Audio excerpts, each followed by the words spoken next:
اللہ کی محبت دل میں ہوگی، اللہ سے نبھانا سیکھ لیں گے تو رشتوں سے نبھانا ہمارے لیے آسان ہو جائے گا۔ تو اللہ سے نبھانا شروع کریں، اللہ سے اپنے دکھ درد شیئر کریں، اللہ سے محبت کرنا سیکھیں، اللہ کے نام کو دیکھیں اور اللہ سے کہیں کہ اے اللہ مجھے اپنی محبت دے دے، اللہ سے گڑ گڑا کے اس کی ذات کو مانگے، اس کی ذات کے یقین کو مانگے، اے اللہ یہ دل مردہ ہو گئے، اے اللہ اس کو زندہ کر دے۔ خدا کے بندو یہ چلتی سانسوں میں ہی یہ کام ہے کرنے کے، مرنے کے بعد ایسے کام نہیں کر سکتے تم لوگ۔ مرنے کے بعد تم چاہو گے کہ اللہ کو راضی کر سکو، کسی کو آج تک موقع نہیں ملا، تم لوگوں کو بھی موقع نہیں ملے گا۔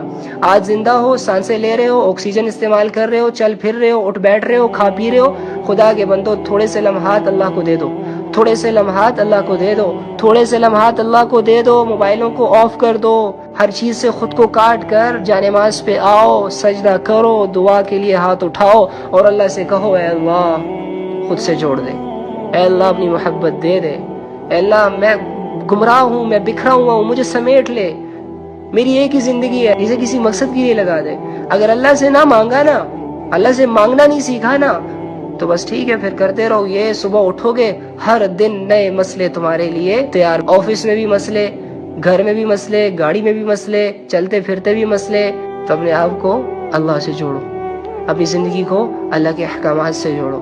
یقین کرو بہت دیر ہو چکی ہے اور دیر مت کرو، بس اللہ کی طرف آؤ، بس کرو۔ اللہ آج بھی انتظار کر رہے ہیں، گناہوں کو معاف کرنے کے لیے ریڈی ہیں، تم لوگ گناہوں کی معافی مانگنے کے لیے ریڈی نہیں کر پا رہے ہو خود کو۔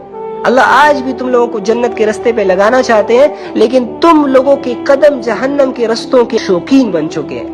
اللہ تو تم لوگوں کو کامیاب دیکھنا چاہتے ہیں، اللہ تو نان مسلمز کو بھی کامیاب دیکھنا چاہتے ہیں کہ وہ آئے، اسلام قبول کرے اور میری جنت کے حقدار بن جائے، میرے جنت کے وارث بن جائے۔ لیکن کتنا بدبخت شخص وہ ہے جو جنت میں جانے میں انٹرسٹڈ ہی نہیں ہے۔ آخری بات کرتا ہوں، اللہ کے نبی صلی اللہ علیہ وآلہ وسلم نے ارشاد فرمایا کہ میری ساری امت جنت میں جائے گی سوائے اس شخص کے کہ جس نے جنت میں جانے سے خود انکار کر دیا۔ یا رسول اللہ، جنت میں جانے سے کون انکار کرے گا بھلا؟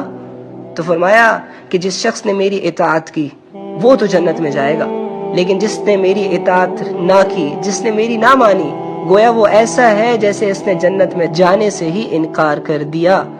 تو آج نبی کی مانی جا رہی ہے؟ نہیں مانی جا رہی۔ نبی کہتا ہے قرآن کی تلاوت سنو، قرآن سے دل لگاؤ، لیکن میرا نوجوان کیا کر رہا ہے؟ گاڑیوں میں اونچی اونچی آواز سے گانے لگا رہا ہے، جیسے مرنا ہی نہیں ہے اس بندے نے، جنت اور دوزخ تو جیسے اس کو پتہ ہی نہیں ہے۔ میرا نبی کہتا ہے والدین کے ساتھ اچھے سلوک، اچھے اخلاق، لیکن میرا نوجوان چاہے لڑکا ہے لڑکی ہے کیا کر رہے ہیں؟ والدین کو اونچی اونچی آواز سے پکارے جا رہے ہیں۔ آپ نہیں سمجھتے یہ مزاج ہے، تو نبی کی نہیں مانی جا رہی نا، پھر یہ سمجھو کہ تم جنت میں جانے سے انکار کر رہے ہو۔ ہاں